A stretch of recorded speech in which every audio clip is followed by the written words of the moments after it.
Thank you for the kind introduction. Good afternoon. It is a privilege to speak to you all today. I'm a little shorter than he is. Okay. To speak to you today about my experience as a Northwestern student. To help you understand what this school has meant to me, I want to share a little bit about my background. I grew up in Atlanta and was raised in a single-parent household.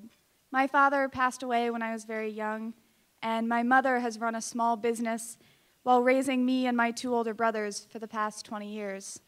From a very early age, my mom made it clear that education would be a priority in our household. Whatever our goals were, whatever our passions in life, they would have to be built on a strong foundation of a love of learning.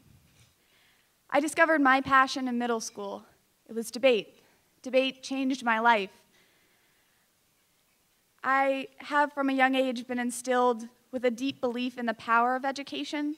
It broadens our horizons, it challenges us, it allows us to make informed decisions, and it helps achieve change in our world. Debate was an integral part of that process for me. I fell further in love during high school. I traveled and competed against students from across the country. I went to summer camps and spent hours researching everything from current events to Derridian philosophy, from expanding the Peace Corps to expanding the military. Debate forced me to broaden and deepen my knowledge of our world. It was through debate that I found and fell in love with Northwestern. I first came here to attend a debate summer camp. Not only was Northwestern's campus easy to love in the summertime, but you can actually swim in the lake at that time of year. The people I encountered captivated me. Northwestern has the most historically successful debate program in the country, and that is often how people advertise it. However, my experience on campus taught me something much more profound. Northwestern has a standard of excellence and dedication that is unparalleled. The atmosphere of the school, and by example of the debate team, was one of intense dedication and joy in learning. I had spent all spring of my junior year touring campuses and making lists of schools, only to be quickly swept away when I joined this community. I came home from summer camp and promptly told my mom that there were no lists, there was only Northwestern. I wanted to be a wildcat. That was when the harder choices came for me. Northwestern was at that point a dream, but not a reality by any means. With two older brothers already attending college, it was an unrealistic dream at best.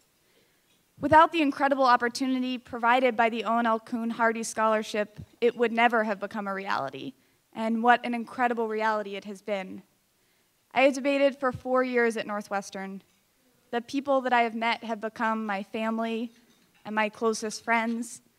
And I have learned more through debate and the school here than I could have ever imagined. I ended my debate career only a few weeks ago, and I will end my time at college in just a few more. Next year, I will be going to law school, and I am constantly amazed at what incredible opportunities I have been given. Coming to Northwestern allowed me to pursue my love of learning in the classroom and through debate, and none of it would have been possible without the financial support that I received. We have a large portrait of O&L Kuhn, whom we refer to fondly as just Owen during our team meetings, up in the debate house. I hope and I think that he would have been happy as a former debater and lawyer to know that it is through his memory that my achievements were made possible. I want to express my most sincere gratitude to all of the donors here today. The money that you give truly does change lives. It has changed my life forever. Thank you from the bottom of my heart for the opportunities that I have been given by your generosity. I think Northwestern is so lucky to have Morty and Mimi Schapiro. Well, you know, there was a little vibration. Can you hear me? Say it again. I like what you said. I think Northwestern is so lucky to have Morty and Mimi Schapiro. And why don't you stand up so we can really applaud you and thank you for being here. Mimi.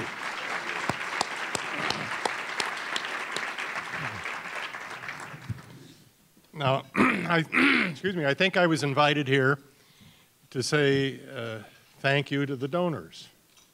Thank you, donors. Now I want to spend the rest of my time talking to the scholarship recipients. Had there been a similar luncheon at Yale 69 years ago, I would have been sitting where you scholarship recipients are sitting today, proud of having won a scholarship at a prestigious university and wondering what the future held for me. So I'd like to make a couple comments about each. I don't know what circumstances brought you all here, but is it Peyton? You talked about a single parent. I was in your shoes. I ended up getting a scholarship to Yale basically because I had an undesirable father. He left us. My mother had to get a lawyer to get a divorce because she couldn't pay his bills. The lawyer was a 1902 graduate of Yale and said to me, "You only come this way once, why don't you try for the best?" I would never have dreamed of applying for a scholarship at Yale. I went to a high school in St. Louis where less than 10% of the graduates went on to college. So needless to say, there was no college advisory group there. So to say that I identify with you, please understand that I do. Now, I've had a great deal of satisfaction being a trustee at Northwestern since 1970. And in case your arithmetic doesn't do it for you, that's 43 years, which happens to be exactly half of my life. One of my trustee activities was to co-chair a billion-dollar campaign a decade or so ago, which will be small potatoes compared with the next campaign that you all will hear about sometime. We made our billion-dollar goal, exceeded it by 55%. And from what I've already told you about my background, you shouldn't be surprised that my gift to the campaign was entirely for scholarships and designated for students raised by a single parent, and preferably students that come from the lowest 20% of the national income ranking. Because what I'm trying to do is to give back what was given to me.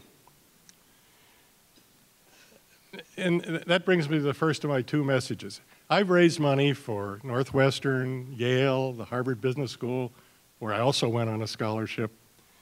And the biggest disappointment I've had in fundraising was to talk to former scholarship recipients and find out they thought it was a gift.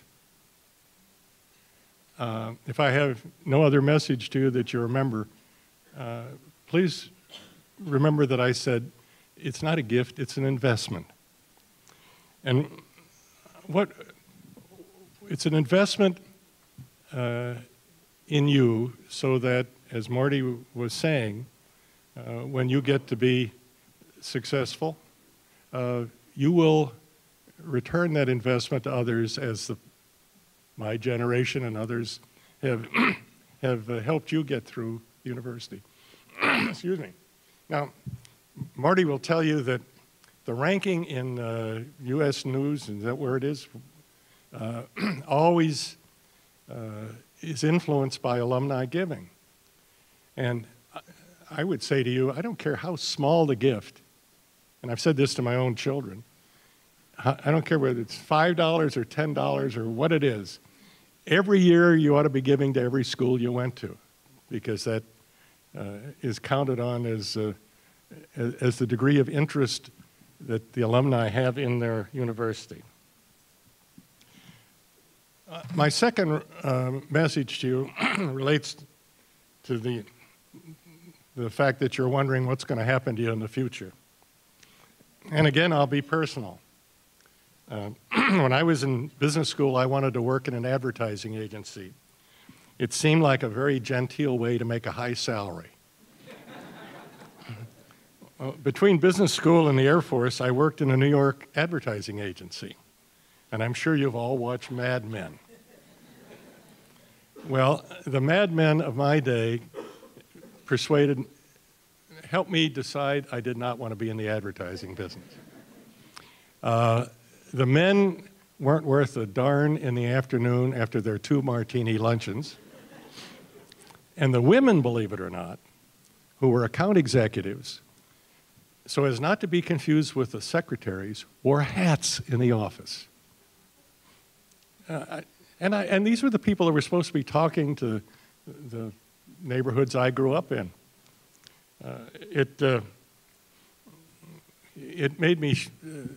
made my decision easy that after spending 2 years in the service at the Korean War times, that I would look for a real business with real people and a culture that I could enjoy and be proud to be part of. Well, I found that culture and those people in the supermarket business, and I spent 30 years at Jewel, now called Jewel Osco. And I'll give you just one illustration of Jewel's culture, which when I went to Jewel with my cynical view developed at the Harvard Business School, I thought that's pretty corny. But the approach had to do with drawing the organization chart. And what we did is we put the customer at the top and the CEO at the bottom, and we said to everyone, your job is to help those above you on that upside-down organization chart. I literally woke up in the morning and said, yeah, not who do I have to chew out, but who can I help? And I just can't say enough about the difference between the culture that I saw in the New York ad agency and the culture of a company like Jewel, where in a way I inherited the cultural developments of my predecessor. So my suggestion to all of you scholarship recipients is look for culture at least as much as you look for pay. Look for people at least as much as you look for pay. Because that's the way you'll get to my age and have a feeling of satisfaction and having done something worthwhile with people you admire. So those are my 2 messages, Morty. You wanted me to thank the donors. I'll thank the donors that are here and those that aren't here. But the 2 messages are, first of all, think of the scholarship as an investment in you, not as a gift. And second, find the career that gives you satisfaction of respecting those you work with and the culture that surrounds you. Thank you for letting me talk.